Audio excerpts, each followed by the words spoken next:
स्वागत है मेरे दोस्तों आपका YouTube channel young India study centre में। तो चलिए मैं जीके को लेकर फिर से मैं कुछ प्रश्न हाजिर हूँ। तो आपसे बस एक रिक्वेस्ट है, आप एक काम करिए, बाकी मैं आपके लिए करके हाजिर हूँ, ठीक है। बस आपका यह काम है कि आपको वीडियो को आखिरी तक देखना है, वीडियो को शेयर कर देना है, बस उसके अधिक आपको कुछ भी नहीं करना है। तो चलिए क्वेश्चन की ओर बढ़ते हैं। बोला है वर्तमान में भारत में राष्ट्रीयकृत बैंकों की संख्या कितना, यानी कितना बैंक है जो राष्ट्रीयकृत किया हुआ है।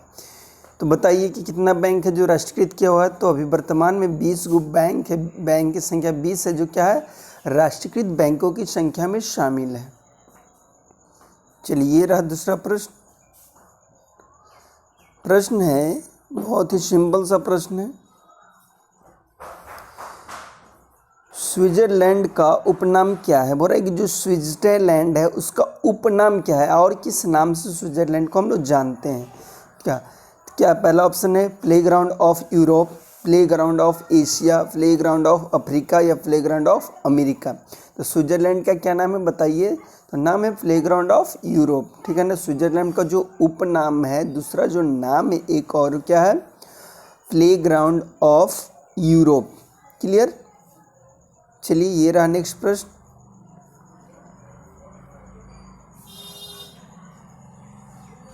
क्वेश्चन है सबसे प्राचीनतम स्मारक कौन है। बोला सबसे प्राचीनतम यानी सबसे पुराना स्मारक कौन सा है। क्या लाल किला है, ताजमहल है, अजंता की गुफाएं या इनमें से कोई नहीं। तो कौन सा है, अजंता की गुफाएं क्या है, सबसे पुरानी इमारत है या स्मारक है।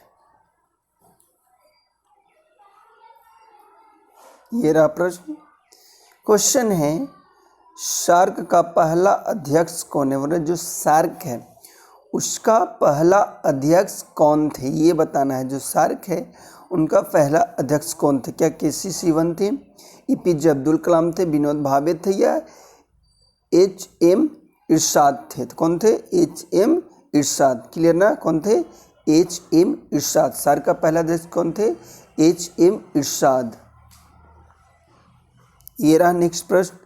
वीडियो को आखिरी तक देखिए और दोस्तों के बीच बस आप शेयर कर दीजिए और लाइक कर दीजिए। इसके अलावा आपको कुछ नहीं करना है। बाकी मेहनत मैं आपको करके मैं आपके लिए बहुत ही मेहनत कर रहा हूँ, टाइपिंग करता हूँ, फिर वीडियो बनाता हूँ, फिर डालता हूँ। तो बस आपका तो इतना काम है कि 2-10 मिनट की वीडियो देख लीजिए, उतना में आपको बहुत ज़्यादा समय बर्बाद नहीं होगा। और दोस्तों के बीच व्हाट्सअप कर दीजिए, फेसबुक पर, बस आप इतना आप काम कर दीजिए। अमेरिका स्वतंत्रता की घोषणा किसने की। बोला जो अमेरिका है, ठीक है, उसकी स्वतंत्रता की घोषणा किसने किया, यानी आज़ाद होने की घोषणा किसने किया। जॉर्ज वाशिंगटन, रानी एलिजाबेथ, रानी विक्टोरिया या जो बाइडेन। तो बताइए कि अमेरिका स्वतंत्रता घोषणा कौन की है। तो जॉर्ज वाशिंगटन, ठीक है, जॉर्ज वाशिंगटन साहब क्या किए, अमेरिका की स्वतंत्रता की घोषणा किए, ठीक है ना। तो अमेरिका की राजधानी में क्या है, वाशिंगटन DC।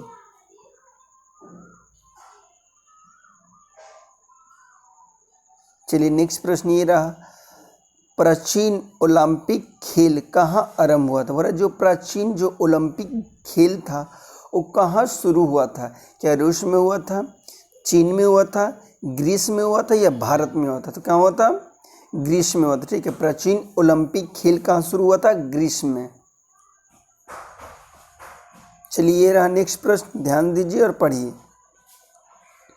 क्वेश्चन है बोरोबुदर, क्या है, बोरोबुदर का प्रसिद्ध बौद्ध मंदिर कहाँ स्थित। जो बोल रहा है बोरोबुदर का जो प्रसिद्ध बौद्ध मंदिर, कौन सा मंदिर है, ये बौद्ध मंदिर है, ये कहाँ है। आपको पूछेगा बोरोबुदर कौन सी मंदिर है, किस भगवान का है, तो बौद्ध भगवान का, ठीक है ना। तो ये बोल रहा है जो बोरोबुदर का जो प्रसिद्ध मंदिर है वो कहाँ पे है, ये बताना है, लोकेशन बताना है।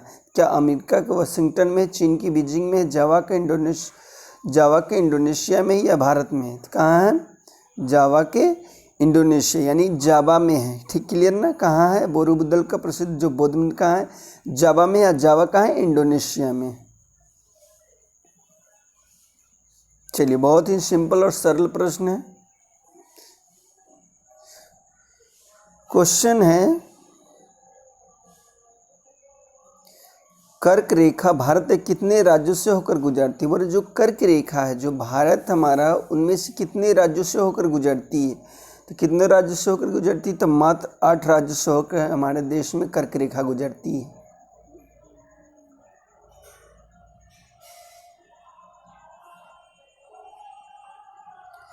भारत का नेपोलियन किसे कहा जाता है, बोल रहे कि जो भारत है उसका नेपोलियन किसे कहा जाता है। तो भारत का नेपोलियन किसे कहा जाता है, चलिए ये बताइए, भारत का नेपोलियन किन्हें कहा जाता है। तो समुद्रगुप्त को कहा जाता है। भारत का नेपोलियन किसे कहा जाता है, समुद्रगुप्त को भारत का नेपोलियन कहते हैं। चलिए तो आखिरी प्रश्न की ओर पहुंच गए हैं। तो अभी तक आप रुके हुए तो मेरे तरफ से आपके लिए बहुत थैंक यू सो मच कि आप मेरे वीडियो पर आखिरी तक रुके हुए। अब आखिरी तक आप रुक ही गए हैं तो क्या करें, वीडियो को शेयर कर लीजिए प्लीज़। चलिए क्वेश्चन है, पानीपत की तीसरी युद्ध कब हुई। तो बोल रहा है जो पानीपत का जो तीसरी लड़ाई था, ठीक है, जो पानीपत का तीसरा बैटल था वो कब हुआ था। क्या 1556 में हुआ था, 1948 में हुआ था, 1761 में हुआ था, या इनमें से कोई नहीं। तो हम लोग जानते हैं कि जो पानीपत का तीसरा लड़ाई हुआ था, जो युद्ध हुआ था, वो 1761 में हुआ था। तो उम्मीद करते हैं कि सेशन आपको पसंद आया तो वीडियो को लाइक कर दीजिए और कमेंट करिए और दोस्तों को भी शेयर कर दीजिए। अभी तक वीडियो को सब्सक्राइब नहीं किए चैनल को सब्सक्राइब कर दीजिए। तो आज के लिए बस इतना ही। जय हिंद, जय भारत।